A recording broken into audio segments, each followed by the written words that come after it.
अस्सलाम वालेकुम। उम्मीद करती हूँ आप सब खैरियत से होंगे।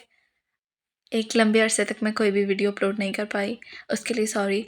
बिकॉज़ मैं ठीक नहीं थी, मेरी तबीयत ठीक नहीं थी और अल्हम्दुलिल्लाह अब मैं बेहतर हूँ, तो इंशाल्लाह ताला रोज़ अब वीडियो अपलोड हुआ करेगी। और बहुत सारे लोग ये लेडी के बारे में पूछ रहे थे, तो मैं उनसे कहना चाहती हूँ कि ये जल्दी कंप्लीट होने वाले हैं दोनों नॉवेल्स, तो इसके बाद ये लेडी इंशाल्लाह ताला ज़रूर अपलोड होगी। क्योंकि यहाँ पे एक प्रॉब्लम है कि इविल लेडी के जितना भी मवाद था, जो कुछ भी था, वो हर जगह से डिलीट हो चुका है। वो आई थिंक यूट्यूब से भी डिलीट कर दिया गया है। तो इसलिए थोड़ा-सा प्रॉब्लम हो रहा है। तब तक इंशाल्लाह ताला कहीं न कहीं से वो भी हो जाएगा, मैं कर दूँगी अपलोड। अभी रेगुलर ये दोनों होंगे अपलोड।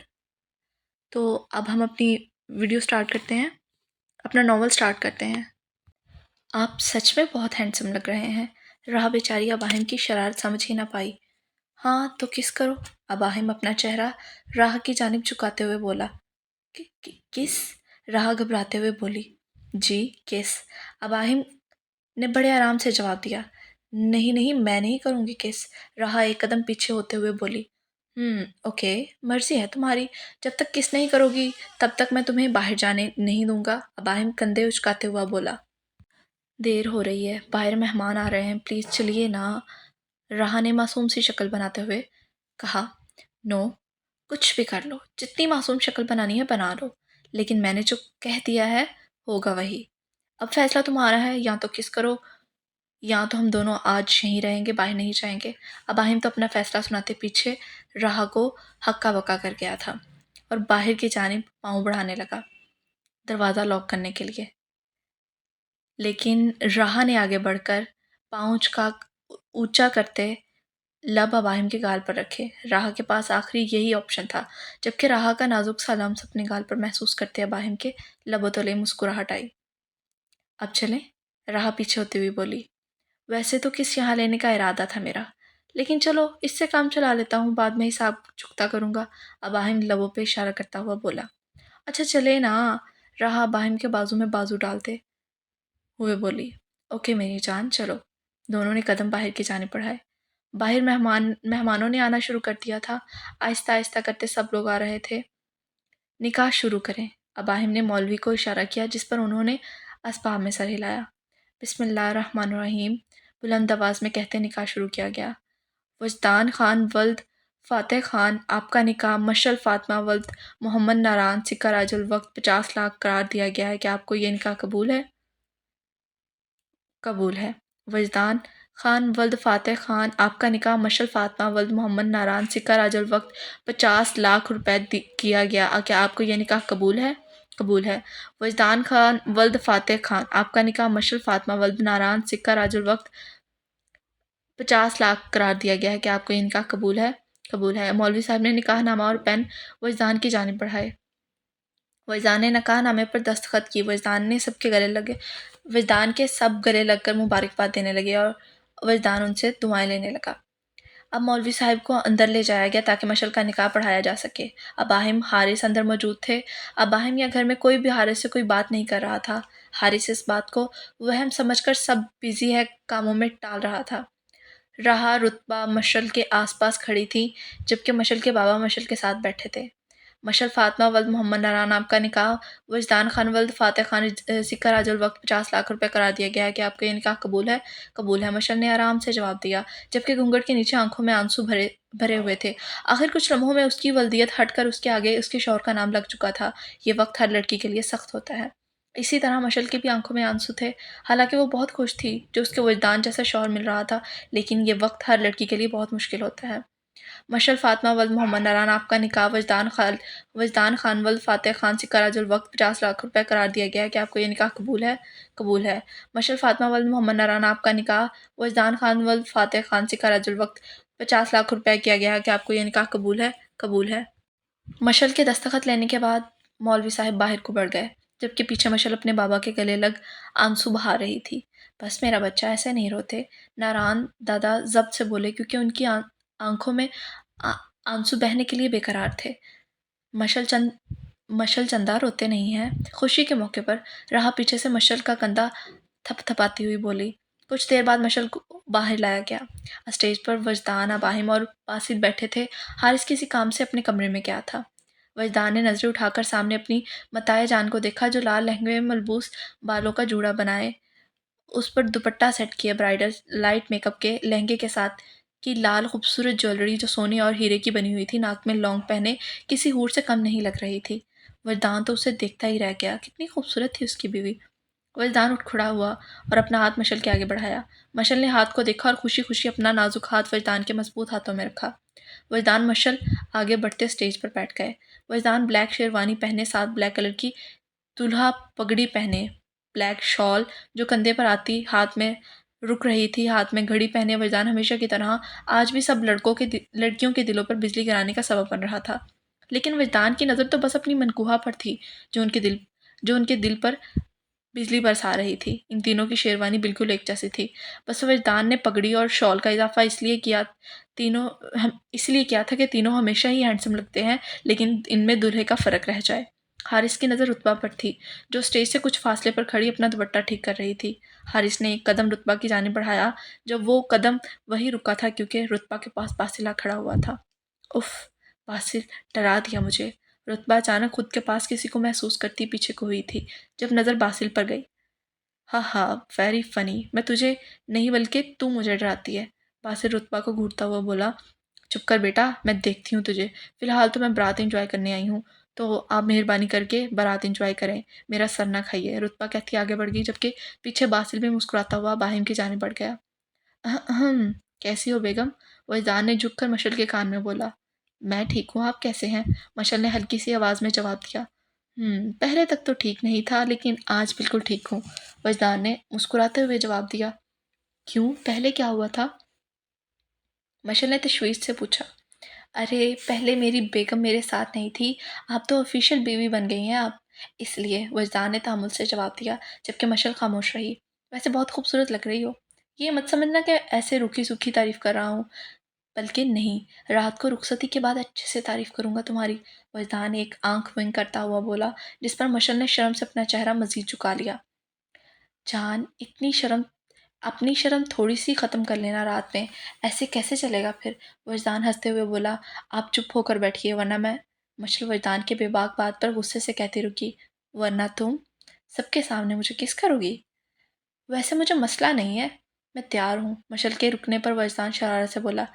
कितने बेशर्म हैं आप, मशल ने गुस्से से कहा। अरे, रुखसती से पहले कैसे तुमने मेरे बेशर्म होने का फैसला कर लिया? रुको ज़रा, सब्र करो, सुबह करना अच्छे से, ओके?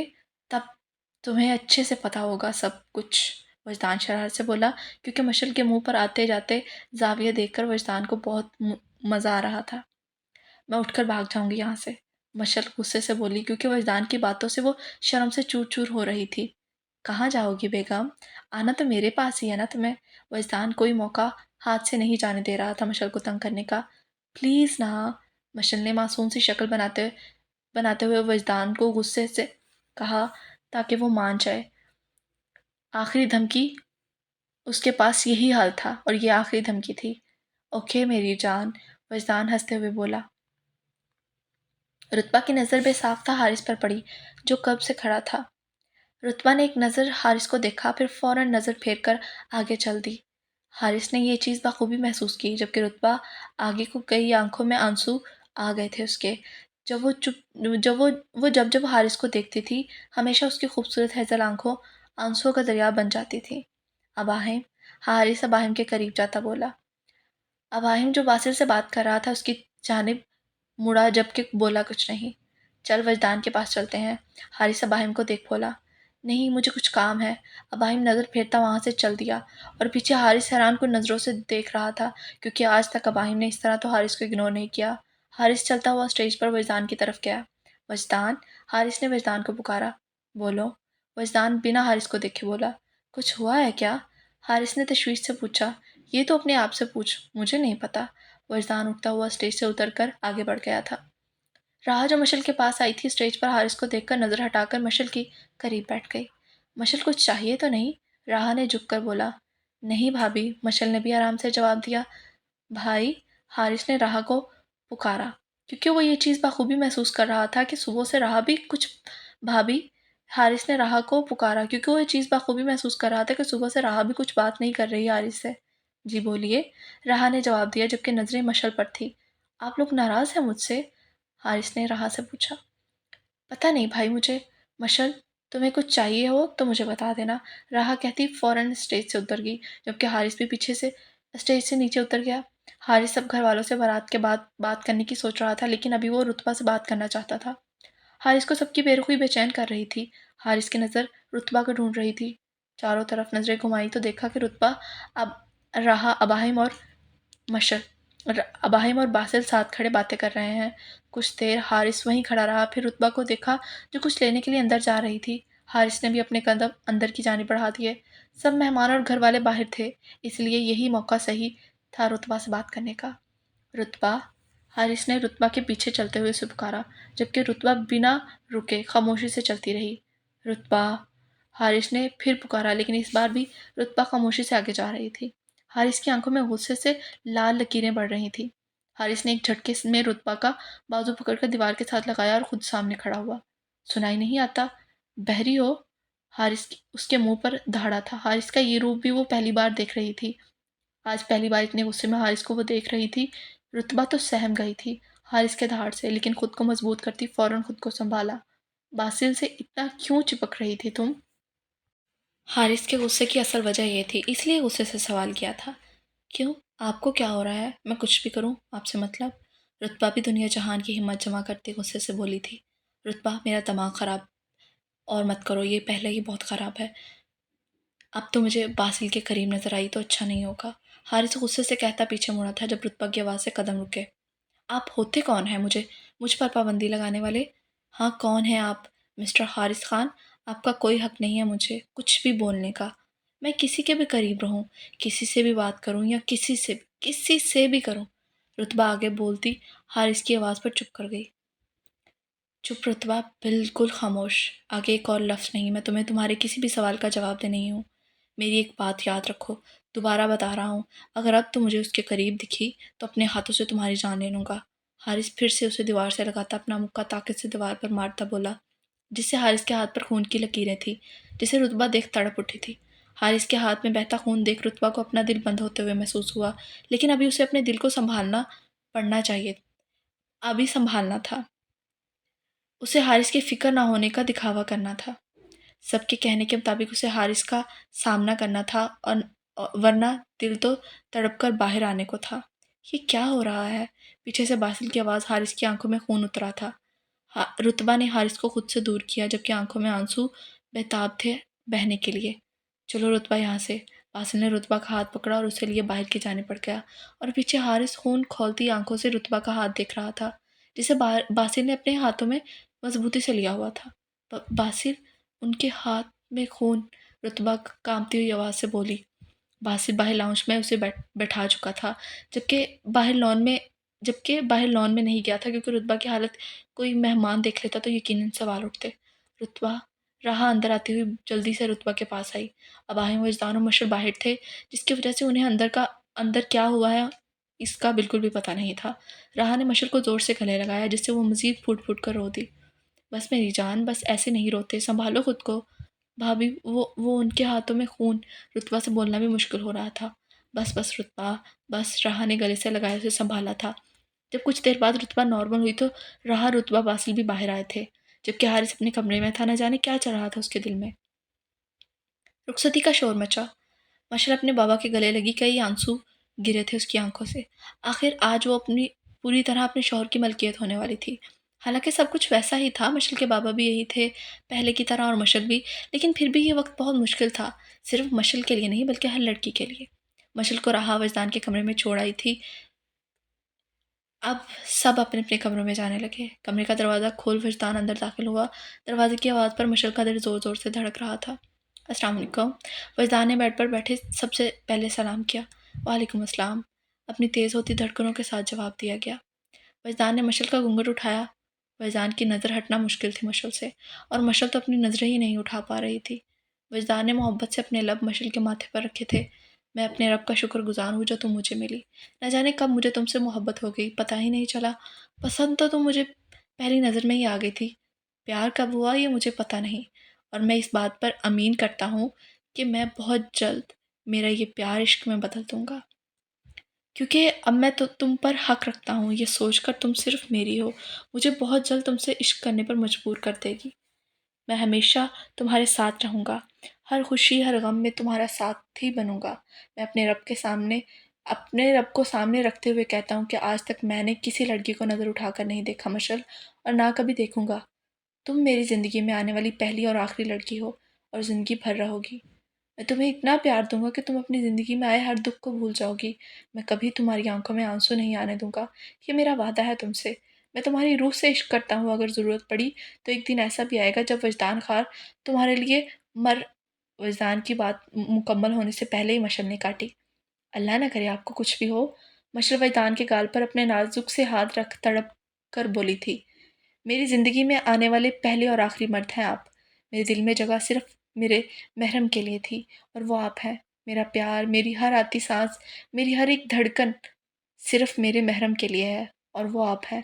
आज मैं खुद को आपको सौंपती हूँ। मेरे दिल पर, मेरी सांसों पर, मेरी धड़कन पर सिर्फ आपका हक है। आज से मशल अपने वजदान की हुई। मशल वजदान के सीने पर सर रख बोली, जबकि दिल ज़ोर ज़ोर से धड़क रहा था। लेकिन वजदान के खूबसूरत इकरार से मशल अपने दिल की सारी बातें कह डाली थी। वजदान की खूबसूरत मोहब्बत भरी बातें मशल को अपनी रूह में उतरती हुई महसूस हो रही थी। उसे खुद पर रश्क आ रहा था, कितना बेहतरीन शौहर मिला था उसे। बेशक अल्लाह अपने बंदों के लिए बेहतर से बेहतरीन सोचता है। आज वजदान और मशल को भी एक दूसरे का साथ उम्र भर के लिए मिला था। मशल की बातें सुन वजदान की धड़कनें तेज़ हो रही थी। दोनों के दिलों में एक अलग ही एहसास था, जो आज से पहले कभी नहीं था।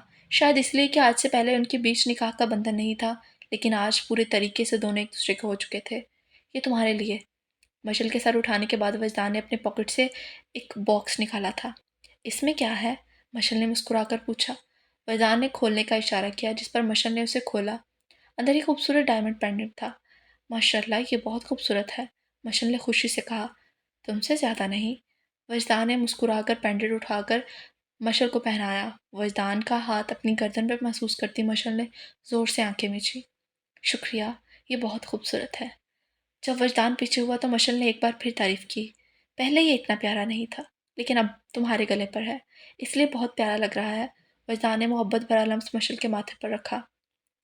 वजदान चेहरे के हर नक्श पर लम्स छोड़ता, लबों तक आते वजदान के लब पर एक मुस्कुराहट आई थी। वजदान मोहब्बत से मशल के लबों पर झुका था। पहली बार वजदान का लम्स अपने लबों पर पाकर मशल का दिल पसलियाँ तोड़कर बाहर आने को तैयार था। संभालो जान अपनी धड़कनों को, वजदान पीछे होते हुए मुस्कुराकर बोला। मशल का मुंह शर्म से सुर्ख पड़ गया था। इजाज़त है कि मैं तुम्हें अपनी मोहब्बत में पूरी तरह लूँ। हालांकि मशल ने पहले ही खुद को वजदान के हवाले कर दिया था, लेकिन वजदान का हक होने के बावजूद वजदान ने मशल से इजाज़त मांगी थी। यही खूबी होती है एक सच्चे प्यार करने वाले की, जो पूरा हक रखने के बावजूद आपकी इजाज़त का तलबगार होता है। मशल ने अपना शर्म से चूर चेहरा उठाकर वजदान को देखा, और फिर दोबारा नज़र झुकाकर सर हाँ में हिलाया। इजाज़त मिलने पर वजदान ने आगे बढ़कर मशल की ज्वेलरी आहिस्ता आहिस्ता उतारना शुरू की।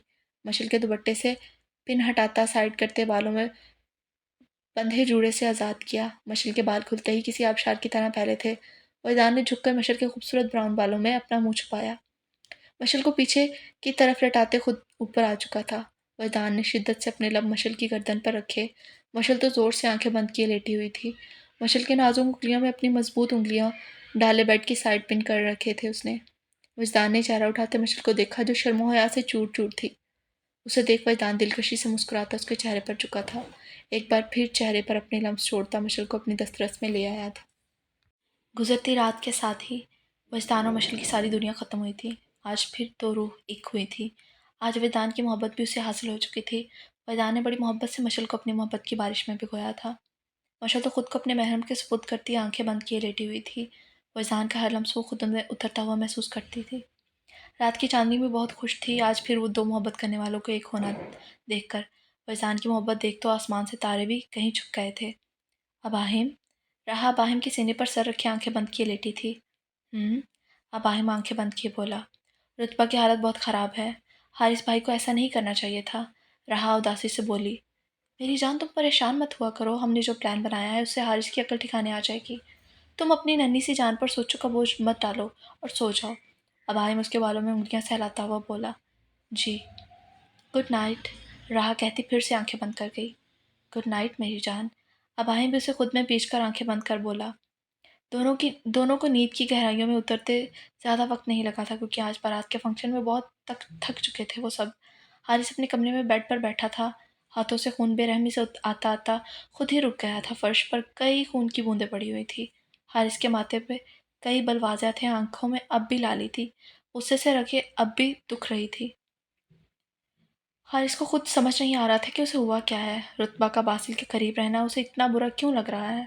हारिस की आंखों में बार बार वो मंजिल चल रहा था जब बासिल रुतबा का हाथ पकड़ते उसे लेकर गया था। हारिस ने कब से अपनी आंखें बंद कर की थी। जहाँ एक तरफ हारिस की नींद हराम थी, उसी तरफ रुतबा भी सुकून से नहीं सोई थी। बेड पर बैठे बैठे सोचों में गुम थी। बार बार आंखों के सामने हारिस के हाथों से निकलता खून सामने आ रहा था। आंसू आंखों से टूट टूट कर गिर रहे थे। रुतबा एक बहुत मजबूत लड़की थी, लेकिन कहते हैं ना, मोहब्बत इंसान को बिल्कुल बदल देती है। रुतबा के जहन में बार बार हारिस आ रहा था। वो चाहकर भी उसे कुछ लम्हों के लिए उसे भूल नहीं पाई थी। जब जब हारिस की सोच उसके जहन में आती, तब तब आंसू बेलगाम होते। हम ये भी नहीं कह सकते कि उस वक्त अजियत में सिर्फ रुतबा ही नहीं थी, बल्कि उस वक्त अजियत में हारिस भी उतना ही था कि जितना रुतबा। लेकिन हारिस ने गलती की थी। रुतबा तो हारिस को माफ़ करने की फ़िलहाल सोच नहीं रखती थी। जिस तरह हारिस ने उसे दूर जाने का कहा था, ऐसे ऐसे में फिर वो कैसे करीब जा सकती थी। रुतबा का दिमाग बिल्कुल बिल्कुल भी काम नहीं कर रहा था। बस आंखें अपना काम कर रही थी, और वो भर भर कर आंसू इस मासूम की आंखों से निकल रहे थे। रात का न जाने कौन सा पहर था जब रुतबा उठी और कदम हारिस के कमरे की जानिब बढ़ा दिए। रुतबा के दिल को बिल्कुल सुकून नहीं आ रहा था। बार बार हारिस के हाथों से बहता हुआ खून उसे तड़पा रहा था। इसलिए अपने दिल के हाथों मजबूर होती वो हारिस के सोने का इंतजार करने लगी। जब रात काफ़ी हो गई तो छोटे छोटे कदम बिना आवाज़ किए लेटी हारिस के कमरे की तरफ बढ़ गई। हारिस के कमरे का दरवाज़ा लॉक नहीं था, बस ऐसे ही बंद था। रुतबा ने आहिस्ता आहिस्ता से दरवाज़ा खोला। कमरे में लैंप की तेज़ रोशनी ने पूरा कमरा काफ़ी हद तक रोशन कर रखा था। रुतबा की नज़र नीचे फर्श पर पड़े खून पर पड़ी। वो बेख्तियार रुतबा ने अपना हाथ मुंह पर रख अपनी रोने की आवाज़ को दबाया था। खून देख रुतबा की सिसकियां बन रही थी, वो जो अपने मुंह में कैद कर रही थी। कपकपाते वजूद के साथ आगे बढ़ती हारिस, जो कि बेड के क्राउन से टेक लगाए ही सो रहा था, जिससे खून अब आना बंद हो चुका था और हाथ बेड से नीचे की जानिब लटका हुआ था, जबकि कुछ देर पहले ही निकलता खून हाथ से लगा था। रुतबा ने सामने रखे फर्स्ट एड बॉक्स उठाया। यहाँ तो दिल कर रहा था कि वो ज़ोर ज़ोर से रोए, लेकिन इसीलिए उसके लिए अभी ये मुमकिन नहीं था। एक तो सामने खून देख, वो भी हारिस का खून, और ऊपर से हारिस के उठ जाने का खौफ रुतबा का वजूद बुरी तरह कांपने का सबब बन रहा था। रुतबा बेड की जानिब जाती घुटनों के बल नीचे बैठी हारिस का हाथ बिल्कुल आराम से पकड़कर जख्म साफ करने शुरू किया। हारिस का वजूद गर्म भी हो रहा था, जिसकी वजह से हारिस की आंखों में अभी आंख खुलना मुश्किल था।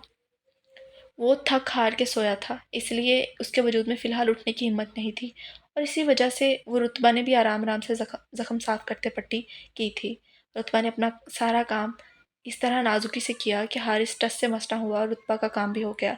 रुतबा बिल्कुल नैप रुतबा बाहर से नैपकिन लाती कमरे में पड़ा सारा खून साफ़ करने लगी। ये सब करते रुतबा के हाथ काँप रहे थे, लेकिन उसे ये सब करना था। खून साफ़ करते आहिस्ता-आहिस्ता से कमरे से निकल कर दरवाज़ा बंद किया और अपने कमरे में भागती हुई दाखिल हुई। मैं आपको कभी माफ़ नहीं करूँगी हारिस सर, दरवाजे से लगती नीचे बैठी खोए खोए लहजे में बोली। एक नई सुबह का आगाज़ हुआ। वजदान की आँख खुली। वजदान ने थोड़ी सी आंखें खोल कर देखा, जहाँ मशल वजदान के सर पर बाजू पर सर रखे अपना एक हाथ वजदान के सीने पर रखे सुकून से सो रही थी। वजदान अपनी खूबसूरत सुबह में अपनी जान को देख दिलकशी से मुस्कुराया और एक नज़र घड़ी पर डाली, जहाँ 10 बज रहे थे। मशल, उठो मेरी जान, सुबह हो गई है। बाहर सब नाश्ते पर इंतज़ार कर रहे होंगे। वजदान मशल के चेहरे से बाल हटाता प्यार से बोला। मुझे नींद आ रही है, प्लीज़ सोने देना। मशल बिना आंखें खोले नींद की खुमारी से भरी आवाज़ों में बोली। 10 बज रहे हैं जान, उठ जाओ। वजदान फिर से उसे उठाने की कोशिश करने लगा। आगे आपने मुझे सारी रात नहीं सोने दिया, अब तो सोने दे। मशल अपनी नींद की वजह से लाल आंखें खोलती बोली। मशल का दिल कर रहा था सोने का, क्योंकि रात भर उसने वजदान की शिद्दतें सही थी। फिर मेरे पास अपना तरीका है उठाने का, इसीलिए कह रहा हूँ, खुद उठ जाओ। वजदान मशल को फिर आंखें बंद करता देख बोला। वजदान की बात पर मशल ने बिल्कुल आंखें नहीं खोली, बल्कि सुकून से सोने लगी। वजदान ने झुककर उसके लोगों को अपनी कैद में लिया। इस अमल से मशल ने अपनी पूरी आंखें खोली। हाँ, देखा, उठ गई। वज़ान पीछे होता हुआ हँसते हुए बोला। आप बहुत बुरे हैं, रात भी नहीं सोने दिया और अब भी। मजल उठकर बैठते हुए बोली, जबकि आंखों में नींद भरी हुई थी। वजदान तो खामोशी से मशल के सरापे को देख रहा था। जो वजदान की शर्ट पहने बहुत क्यूट लग रही थी। वैसे तो मेरे कपड़ों में बहुत ज़्यादा प्यारी लग रही हो। वजदान मशल को देखकर आंख विंक करता हुआ बोला, जिस पर मशल को अपनी हालत पर गौर किया तो वो तो भूले बैठी थी। अचानक ही मशल का चेहरा सुर्ख हो रहा था। शर्म से वो भागती हुई वॉशरूम में बंद हुई और पीछे उसकी स्पीड देख वजदान कहका लगाकर हंसा, जिसकी आवाज़ अंदर मशल तक गई थी, जिससे वो मजीद शर्मा गई थी। हारिस की आंख खुली बेसाख्ता नज़र अपने हाथ पर गई जहाँ पट्टी बंधी हुई थी। फिर दूसरी नज़र फर्श पर गई जो बिल्कुल साफ था, खून कहीं नज़र नहीं आ रहा था। ये पट्टी किसने की? हारिस अपना हाथ देखता हैरानगी से बोला। ना समझ आने पर हारिस बेड से उठता फर्श पर फ्रेश होने गया। अबाहिम और वजदान को हारिस के हाथ पर लगी चोट के बारे में बिल्कुल इल्म नहीं था। अगर होता तो हारिस को तकलीफ में देखकर दोनों तड़प जाते। वो लोग जो इस तरह हारिस को इग्नोर कर रहे थे सिर्फ हारिस को बताने के लिए कि अपने दिमाग के आगे हम भी अपने दिल की भी सुन लिया करते हैं, और दिमाग से सोचता अपनी मोहब्बत को अजियत दे रहा था, सिर्फ हारिस को बताने के लिए कि वो गलत कर रहे हैं।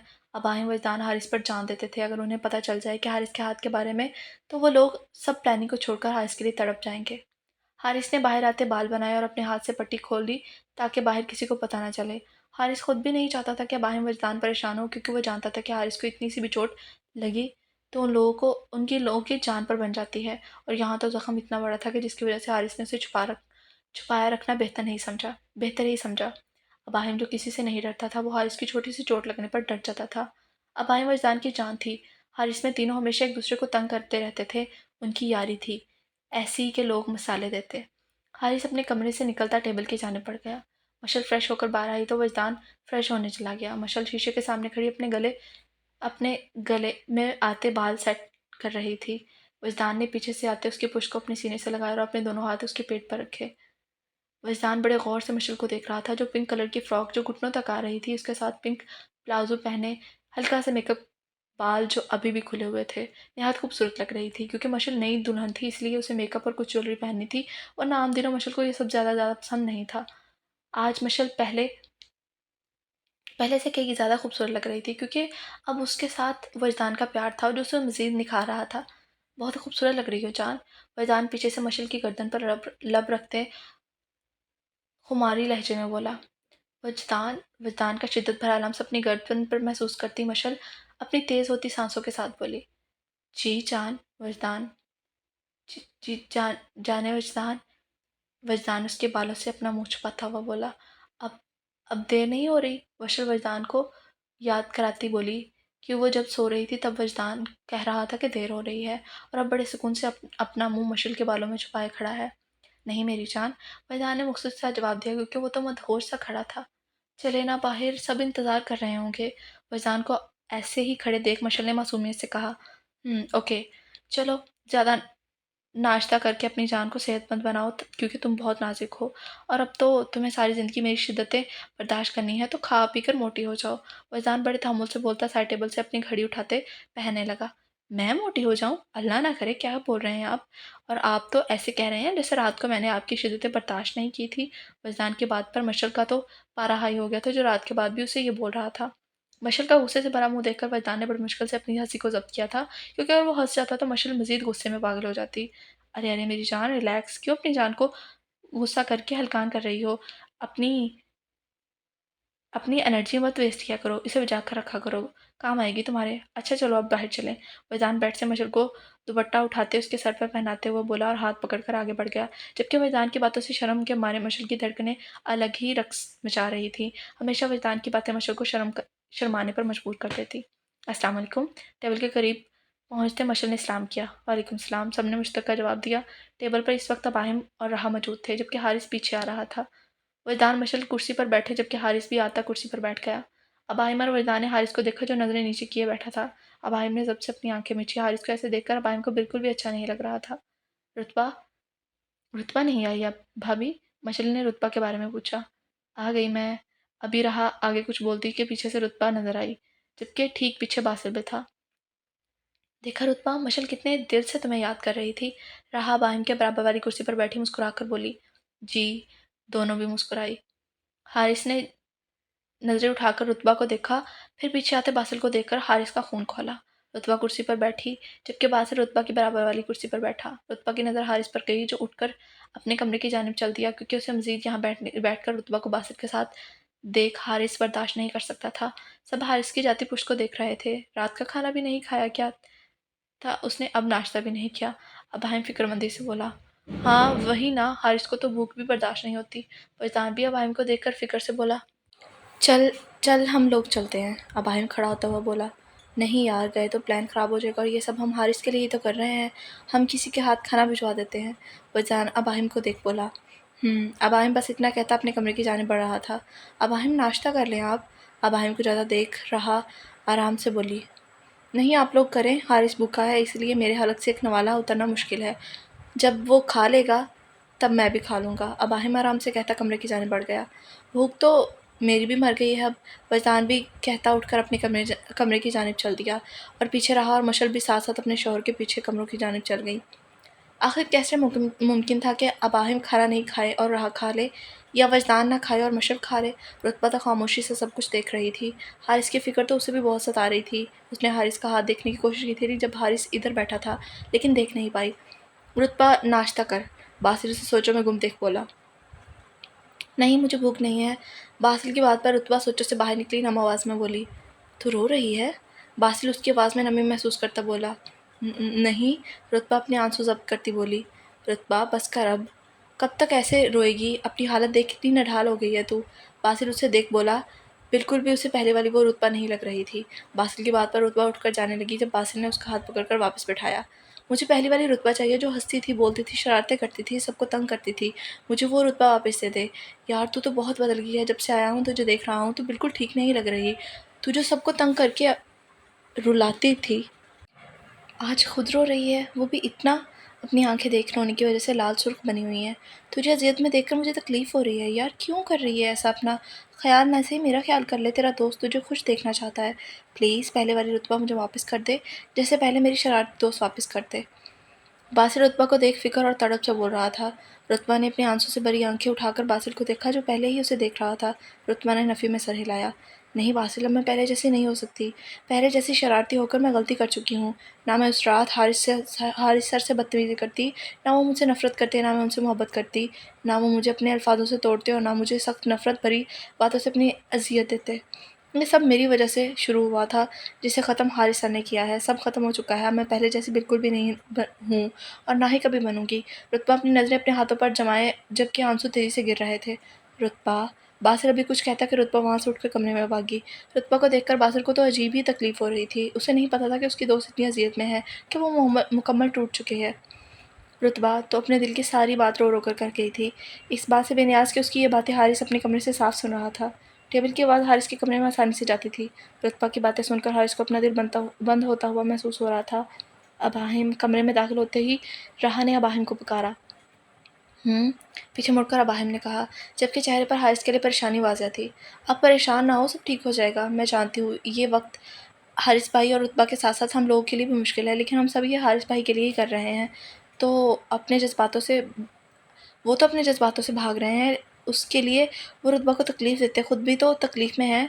बहुत जल्द सब कुछ ठीक हो जाएगा, आप प्लीज़ परेशान मत हो। मैं जानती हूँ आप हारिस भाई से बहुत प्यार करते हैं और उनके लिए काफ़ी परेशान हैं, लेकिन यकीन करें अल्लाह ताला सब कुछ ठीक कर देगा इंशाअल्लाह। हारिस भाई और रुतबा एक हो जाएंगे। राह करीब जाती अबाहिम के अपने हाथ पे रख कर प्यार से बोल रही थी। राह की बात सुनकर अबाहिम के चेहरे पर मुस्कुराहट आई। राह, तुम्हें पता है? अबाहिम राह की तरफ मुस्कुराती नज़रों से देख कर बोला। क्या? राह भी नासमझी से बोली, तुम्हारी यही आदतें मुझे तुमसे दिन ब दिन मज़ीद इश्क करा रही हैं। हर लम्हा तुम मेरा जुनून बनती जा रही हो। तुम्हारी हर अदा सीधा मेरे दिल पर लगती है। अबाहिम राह को देख बोला, जबकि अबाहिम की बातों से राह ने शर्माते हुए अपना मुँह नीचे अबाहिम के सीने में छुपाया। मेरी जान, तुम्हारी यही अदाएँ मुझे बहकाती हैं। अबाहिम हँसता हुआ उसे अपने हिसार में लेता हुआ बोला। राह का होना अबाहिम का हर दर्द भुला देता था। अबाहिम का करीब होना राह को इतना ही सुकून देता था जितना अबाहिम को राह का करीब होना देता था। मेरी जान, अबाहिम राह के कान में सरगोशी करता बोला। जी, मेरा मूड बदल रहा है, अबाहिम ने सरगोशी की। क्या मतलब? राह नासमझी से बोली। मतलब तुम्हारे इस तरह चिपके रहने से मेरा रोमांटिक मूड बन रहा है। अबाहिम राह के बालों पर लब रखे शरारत से बोला। मैं आती हूँ, राह कहती फ़ौरन अबाहिम के सीने से सर उठाती जाने लगी। ऐसे कैसे जान, मेरे जज्बात जगा कर भाग रही हो? अबाहिम उसे खींचता दीवार से लगाता हुआ बोला। मैं तो अबाहिम राह के आगे के अल्फाज अबाहिम के लबों से आगे के अल्फाज वहीं बंद हो गए और अबाहिम उसके लबों पर झुकता उसे चुप करवा गया था। राहा ने अपने हाथ अबाहिम के कंधों पर रखे। उस दिन के बाद राहा ने कभी दोबारा मज़ाहमत करने की गलती नहीं की थी। राहा अबाहिम की कुर्बत में टूटकर सुकून महसूस कर रही थी। अबाहिम का प्यार, अबाहिम की शिद्दतें थोड़ी सख्त थी, लेकिन राहा हमेशा अपने अबाहिम की शिद्दतें सुकून से बर्दाश्त करती थी, क्योंकि वो जानती थी कि अबाहिम उसे किस हद तक इश्क करने लगा है और इश्क की शिद्दतें हमेशा सख्त होती हैं। राहा हमेशा अबाहिम का प्यार तो चाहती थी, इसलिए उसने अपने खुदा से दुआओं में मांगा था अबाहिम को उसके प्यार को, और जब उसे इससे बढ़कर अबाहिम का इश्क मिला तो वो कैसे सुकून में होकर अपने रब का शुक्र अदा न करती। राहा हमेशा अपने रब का शुक्र अदा करती थी जो उसे अबाहिम जैसे शख्स से नवाजा गया था, जो हर तरह से बिल्कुल परफेक्ट था। राहा अबाहिम से जितनी मोहब्बत करती थी, अगर वो अबाहिम को अपने मुंह से बताती तो यकीनन अबाहिम फिदा हो जाता उसकी मोहब्बत पर, लेकिन राहा की शर्म उसे कभी इकरार करने नहीं देती थी। कुछ देर बाद अबाहिम पीछे हुआ और राहा को देखने लगा, जो लंबे लंबे सांस ले रही थी। आप बहुत बेशर्म हैं। राहा अपना तेज़ होता हुआ सांस बहाल करती हुई बोली। आपकी सोच से भी ज़्यादा जान। राहा को देखा अबाहिम अपनी हंसी जब्त करता हुआ बोला। आपको हंसी आ रही है? राहा अबाहिम को देखती बोली, जो अपनी हंसी जब्त करने की कोशिश में लगा हुआ था। नहीं जान। अबाहिम अपना निचला लब दांतों तले दबाते हुए हंसी जब्त करने की कोशिश में था, क्योंकि राहा का मुंह देख अबाहिम का कहकहा लगाने का दिल कर रहा था।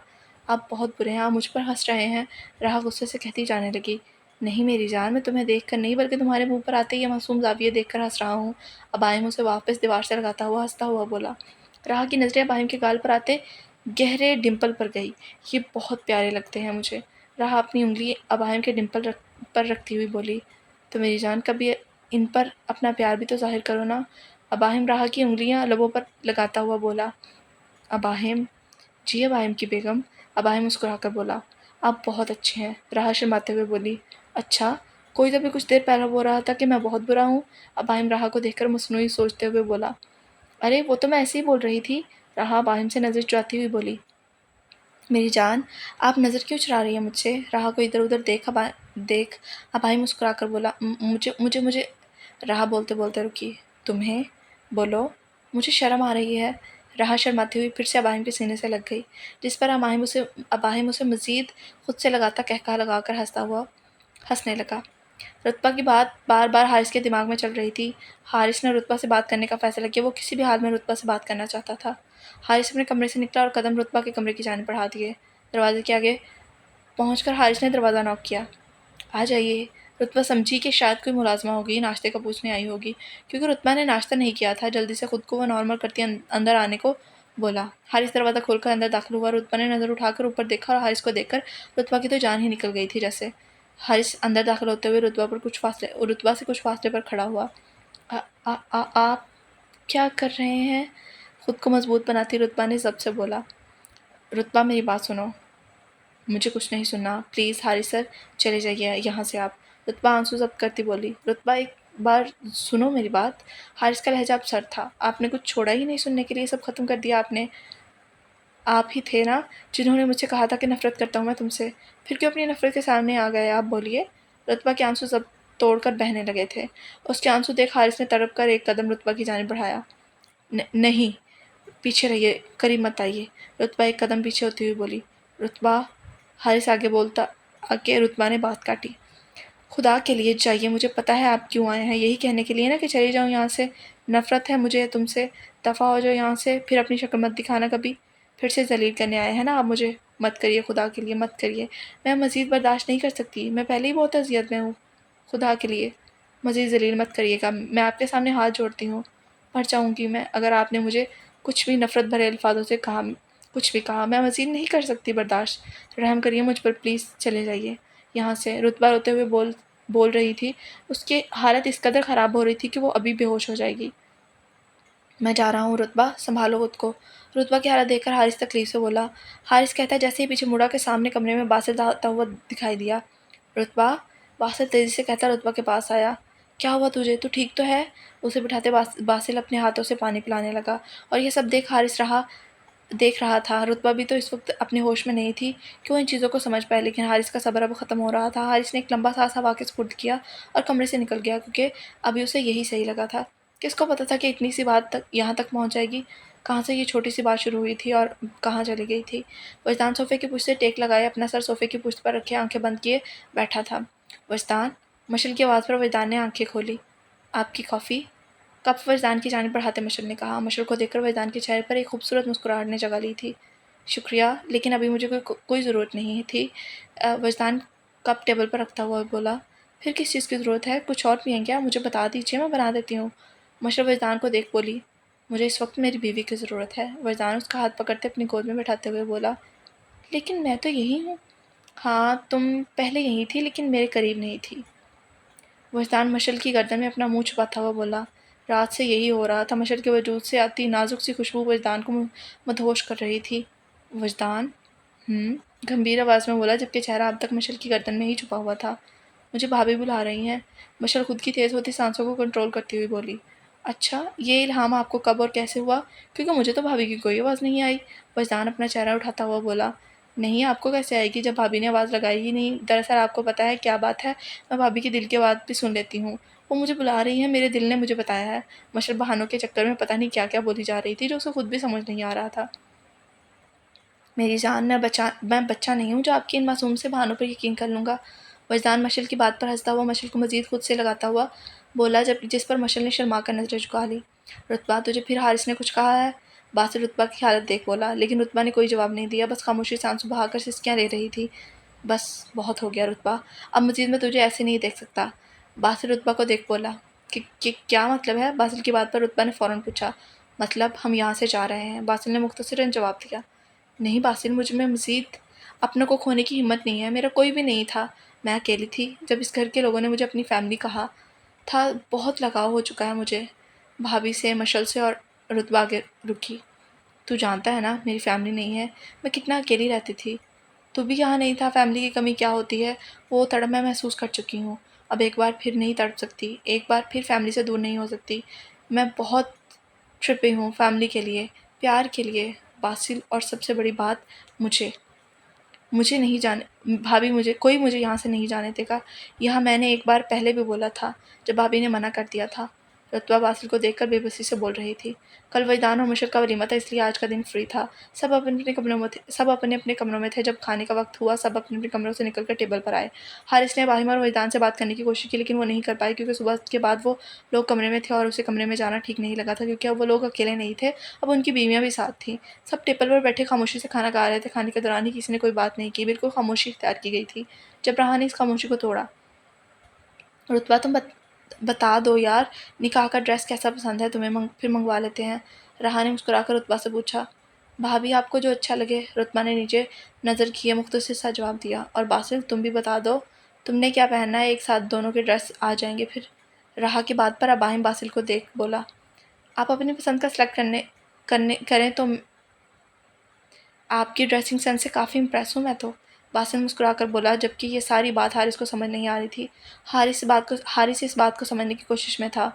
ठीक है, फिर कल मैं और राह शॉपिंग पर चली जाएंगी। तुम दोनों के लिए निकाह का ड्रेस ले आएंगी। ओके। बासिल भी मुस्कुराकर खाने में मसरूफ़ हो गया। किसका निकाह? आखिर हारिस ने ना समझ आने पर पूछा, क्योंकि अब बहुत देर हो चुकी थी हारिस को हालात समझने में कि आखिर निकाह किसका है। परसों बासिल और रुतबा का निकाह है। वजदान ने मुख्तसर सा जवाब दिया, और यहाँ गिरी थी हारिस के सर पर पूरी दुनिया। हारिस को लगा कि वो अगला सांस नहीं ले पाएगा। हारिस को अपना दिल बंद होता हुआ महसूस हुआ। हारिस ने बेयकीनी से नज़र उठाकर रुतबा को देखा। रुतबा पहले ही हारिस को देख रही थी। हारिस की आंखों में बेयकीनी देखकर रुतबा ने फ़ौरन नज़रें झुकाकर कुछ लम्हों के लिए अपना सांस रोका। हारिस फ़ौरन उठा और अपने कमरे की जानिब बढ़ गया। अगर वो मज़ीद यहाँ बैठता, यकीनन हारिस की सांसें बंद हो जाती। हारिस कमरे में अपने दिल को सुकून देने के लिए इन बेजान चीज़ों को ज़मीन पर फेंक कर अपना सुकून ढूंढ रहा था, लेकिन शायद हारिस को सुकून इन सब चीज़ों में नहीं था, बल्कि कमरे में हारिस को सांस लेने में दुश्वारी महसूस हो रही थी। हारिस तेज़ी से अपने कमरे से निकलता अपनी गाड़ी की तरफ भागा और कुछ देर खुली फ़िज़ा में सांस लेना चाह रहा था। गाड़ी में बैठकर गाड़ी की स्पीड तेज़ करके हारिस ने गाड़ी चलाई।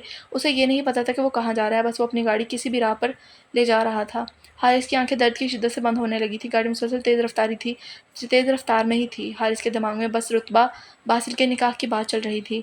हल्के हल्के हल्के हल्के करके हारिस की आंखें पूरी बंद हो गई थी, और जब आँख खुली, हल्की सी खुली, तो खुद के पास भीड़ जमा पाई, बेइंतहा का शोर जमा पाया।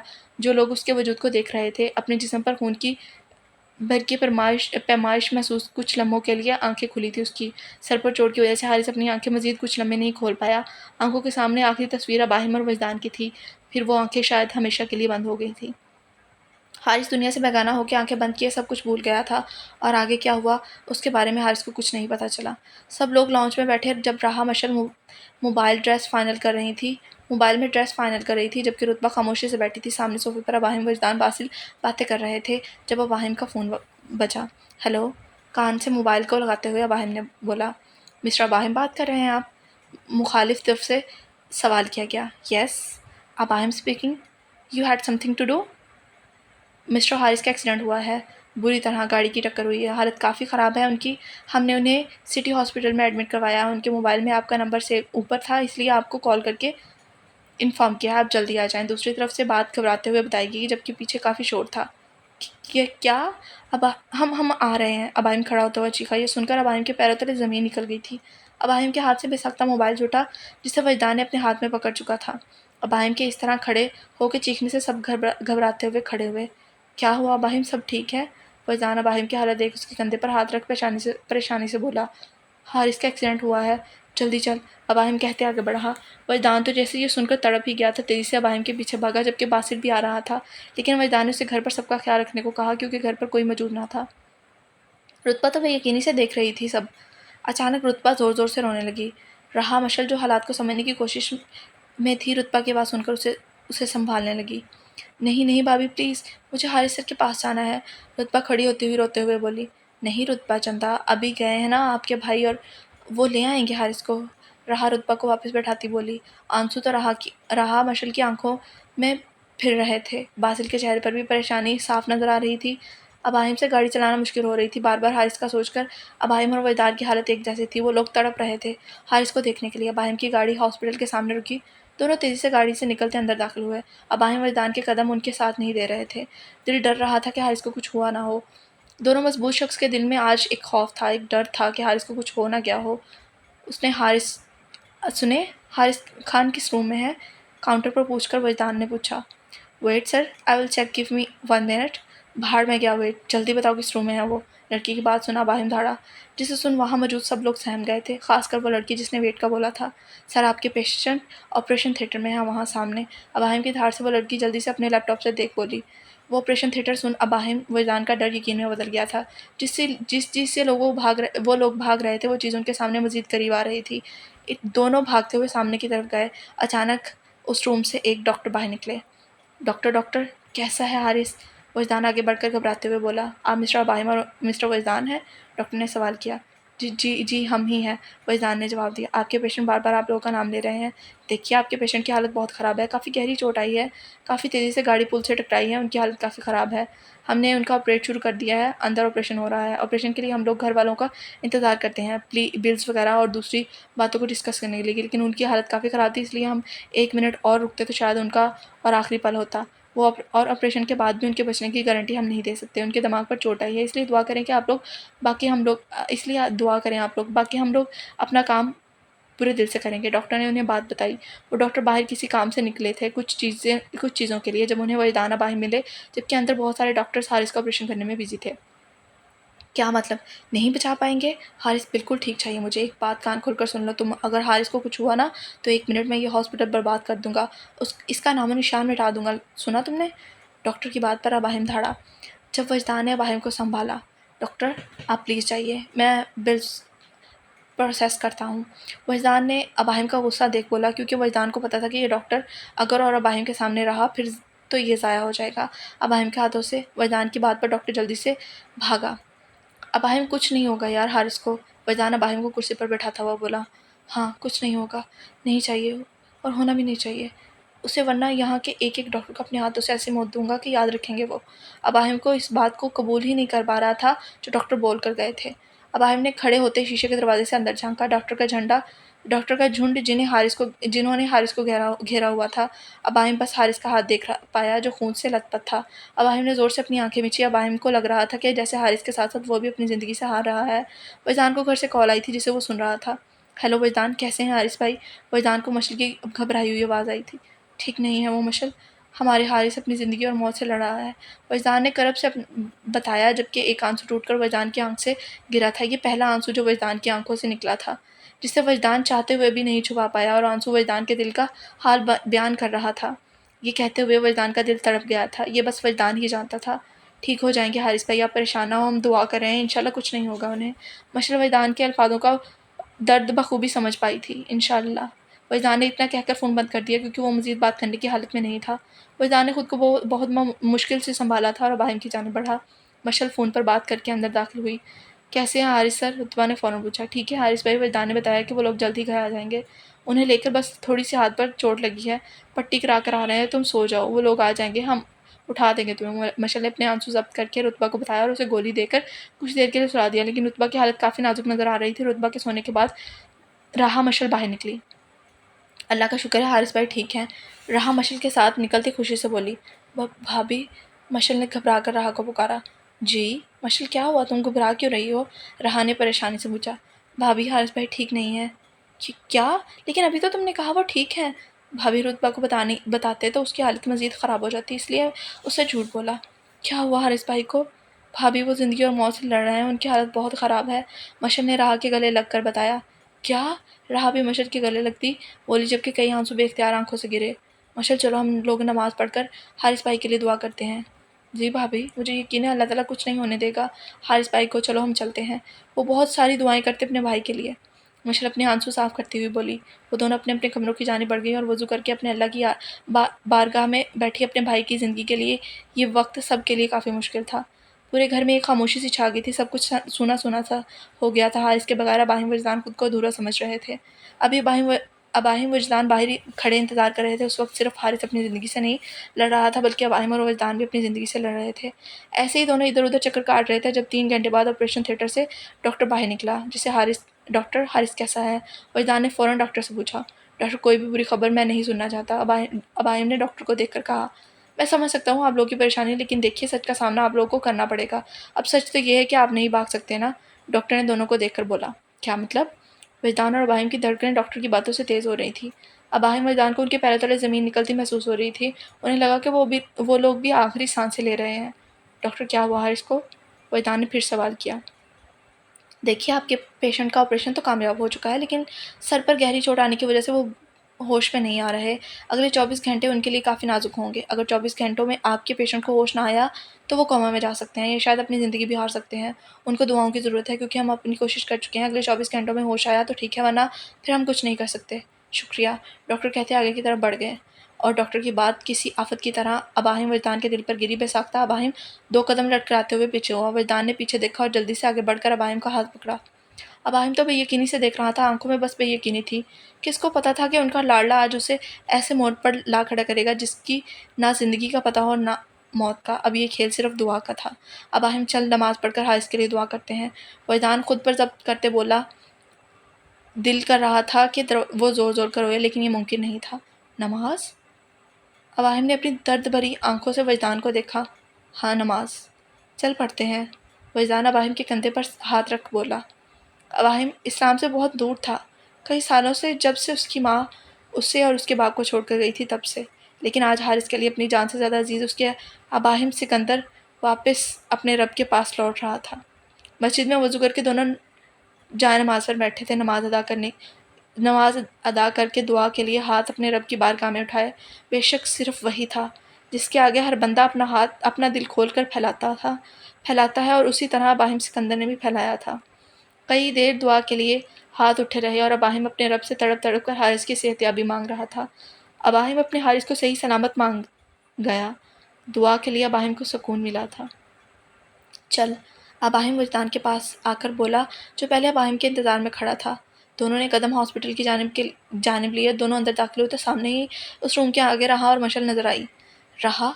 अबाहिम सामने राहा को देखकर बोला। अबाहिम, हारिस भाई कैसे हैं? राहा जल्दी से अबाहिम के पास आकर बोली, जबकि मशल भी वजदान से सवाल कर गई थी। तुम पहले बताओ यहाँ क्यों आई हो? अबाहिम ने राहा की बात को जवाब दिए बगैर खुद सवाल किया। वो हारिस भाई की तबीयत ख़राब थी ना, इसलिए हम लोग आ गए, और आपको हमारी ज़रूरत भी तो थी, इसलिए हम आई हैं ड्राइवर भाई के साथ। राहा अबाहिम के हाथ पर अपना नाजुक हाथ रख कर बोली। एक अलग ही सुकून अबाहिम के वजूद में पहुंचा था। अच्छा आओ बैठो।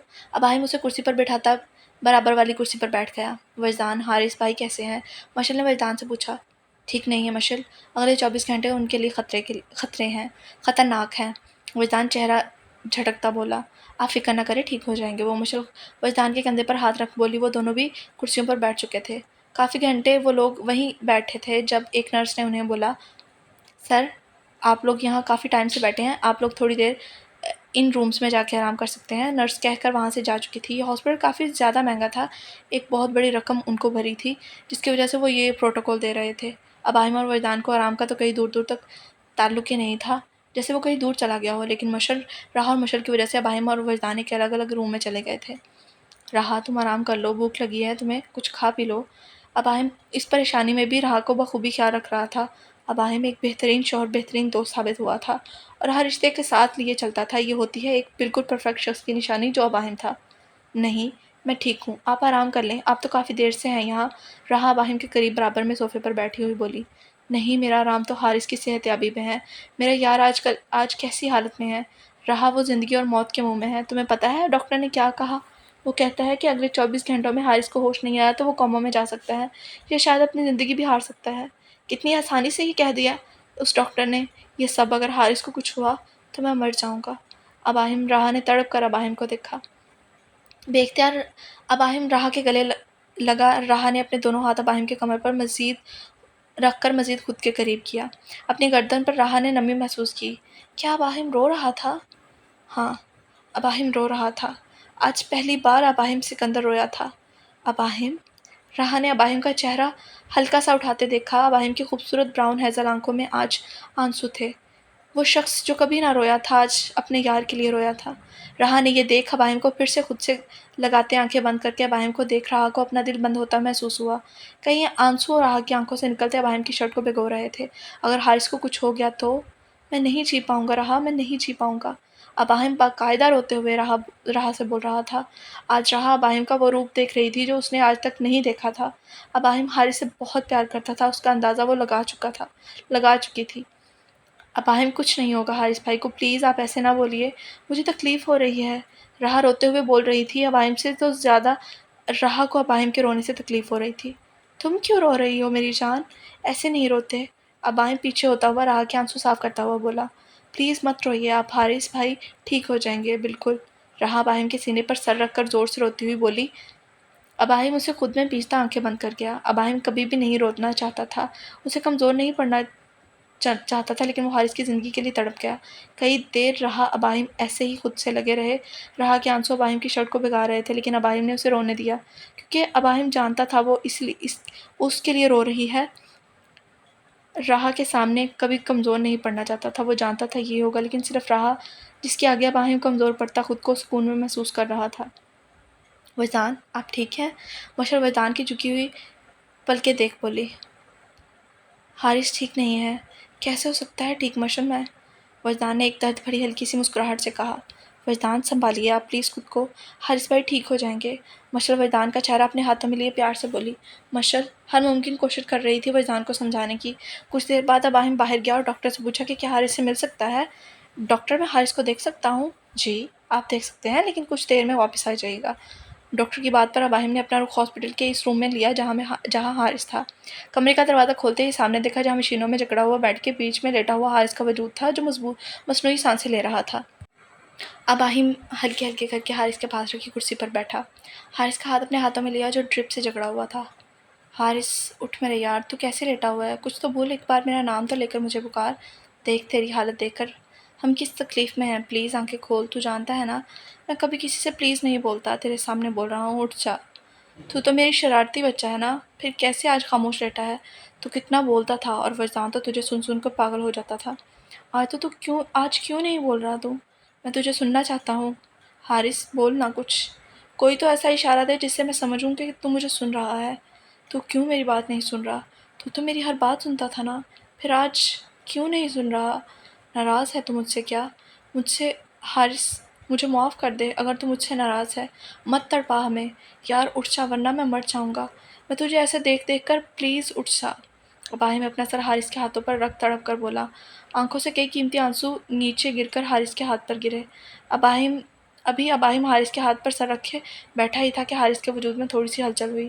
अबाहिम ने नज़र उठाकर हारिस को देखा। हारिस का वजूद तेज़ी तेज़ी किसी झटके की मानिंद था। ऐसा लग रहा था जैसे हारिस को कोई झटके दिए जा रहा है। हारिस की ऑक्सीजन मशीन मुँह से हट कर गिर गई थी। डॉक्टर डॉक्टर डॉक्टर हारिस की हालत देख अबाहिम चीखा। अबाहिम भागता हुआ बाहर गया। डॉक्टर डॉक्टर अबाहिम की चीज़ से सारे डॉक्टर जमा हो चुके थे। वजदान मशल रहा कमरे से निकल कर बाहर आए। देखिए हारिस को क्या हुआ है, जल्दी। अबाहिम फिर चीखा। हम देखते हैं, आप यहीं रुके सर। सारे डॉक्टर भागते हुए अंदर गए और अबाहिम जो अंदर जा रहा था उसे जाने से रोका गया। क्या मतलब है, रुको हारिस की हालत देखो। अबाहिम फिर धाड़ा। अबाहिम वजदान ने अबाहिम को पकड़ बमुश्किल पीछे किया। क्या कर रहा है वजदान, छोड़ मुझे, हारिस के पास आना है मुझे, उसकी हालत ख़राब हो रही है, उसे हमारी ज़रूरत है। नहीं अबाहिम, डॉक्टर को चेक करने दे प्लीज़, तो रुक जा यहीं। रहा और वजदान भी अबाहिम को संभाल रहे थे। बहुत मुश्किल से अबाहिम को कुर्सी पर बिठाया। रहा के आंसू तो रुक ही नहीं रहे थे। वो अबाहिम का हाथ पकड़े बैठी थी। कुछ देर में डॉक्टर रूम से बाहर निकल कर आए। कैसा है हारिस? अबाहिम भागता हुआ डॉक्टर के पास गया, जबकि पीछे वो तीनों भी तेज़ी से अबाहिम के पीछे आईं। I am sorry, he is no more, he is dead, doctor ने अफसुर्दगी से कहा। क्या बकवास कर रहे हो, जान से मार दूंगा अगर फजूल बकवास की तो। हारिस को कुछ नहीं हो सकता, समझे तुम। हटो यहाँ से, कुछ नहीं हो सकता हारिस को। अबाहिम डॉक्टर को साइड पर करता अंदर रूम में भागा, जहाँ हारिस के वजूद से सारी मशीनें हटाई जा रही थी। सामने एक बेजान वजूद पड़ा था और बाहर वजदान लड़खड़ाते हुए पीछे गिरने लगा था जब मशल ने उसे संभाला, जबकि राह अबाहिम के साथ अंदर आई थी। हारिस, अबाहिम ने करीब जाते हारिस को पुकारा। बेख्तियार अबाहिम घुटनों के बल नीचे बैठा चला गया। रहा अबाहिम को देखती रोती हुई खुद भी नीचे बैठ गई। नहीं हारिस, तुझे कुछ नहीं हो सकता। उठ हारिस, आंखें तो खोल, हमें ऐसे कैसे छोड़कर जा सकता है तू। उठ हारिस, अबाहिम तेजी से कहता उठा। अबाहिम, आप ठीक हैं? अबाहिम जो राह के कंधे पर सर रखे सो गया था, अचानक से चीख कर उठा। मुंह पर पसीने ही पसीने थे। अबाहिम, क्या हुआ आपको? राह ने परेशानी से पूछा। हारिस। अबाहिम उठकर भागा। हॉस्पिटल के रूम का दरवाज़ा खुला जहाँ हारिस था। अंदर दाखिल हुआ तो हारिस का वजूद सांसें ले रहा था। वो सिर्फ एक ख्वाब था। अबाहिम की जान में जान आई थी। राह भागती हुई अबाहिम के पीछे आई। क्या हुआ आपको अबाहिम? राह ने रोते हुए पूछा। उसे अबाहिम की हालत बर्दाश्त नहीं हो रही थी। अबाहिम ने ज़ोर से राह को गले लगाया। वो ख्वाब था, सिर्फ एक खौफनाक ख्वाब। ठीक है, अबाहिम राह को खुद में पीसता हुआ बोला। इस ख्वाब ने अबाहिम की दुनिया हिलाकर रख दी थी। हारिस को बेहोश हुए 8 घंटे हो चुके थे, पिछले 16 घंटे की बाकी थे अभी। बस दुआ काम आनी थी। डॉक्टर्स अपना काम कर चुके थे। सुबह के 4 बजने को थे जब हारिस को अब तक होश नहीं आया था। हारिस को बेहोश हुए इस वक्त 14 घंटे हो चुके थे। जब वक्त गुजरने के साथ साथ सबकी हालत ख़राब होती जा रही थी। वो डर जो सबके दिल में था, जैसे कोई कबूल ही ना करना चाहता, वो वक्त के साथ साथ करीब आ रहा था। वजदान मशल भी अबाहिम के पास आ गए थे। अभी सब सोफे पर बैठे हुए अपनी सोचों में गुम थे। किसी ने अब तक कुछ नहीं खाया था। किसी की हलक से एक नवाला उतरना मुश्किल हो गया था। राह, भूख लगी है तुम्हें, काफ़ी देर से भूखी हो तुम। अबाहिम राह को देख बोला, जो अबाहिम के कंधे पर सर रख बैठी थी। नहीं, मुझे नहीं है भूख। मशल, तुम कुछ खाओगी? राह मशल को देख बोली। नहीं भाभी, वजदान बहुत बार पूछ चुके हैं, मुझसे बिल्कुल भी नहीं भूख मुझे। मशल, भाभी भाभी मैं सोच रही हूँ। मशल भी परेशानी से पूछी। कुछ देर मजीद खामोश रही। चलो हारिस को देख कर आते हैं, वजदान सबको देख बोला। अबाहिम और वजदान तो 3-4 चक्कर पहले ही लगा चुके थे। वजदान की बात पर सब खड़े हुए रख अपने कदम हारिस के पास बढ़ाए। कमरे का दरवाज़ा खुला। सामने ही बेड पर हारिस बेहोशी की हालत में मशीनों से झगड़ा लेटा था। सब कदम बढ़ाते हारिस के करीब गए। अल्लाह कभी भी किसी के प्यारों को उनसे दूर ना करे, सबको अपने हिफ्ज़-ओ-अमान में रखे। अल्लाह हाफ़िज़।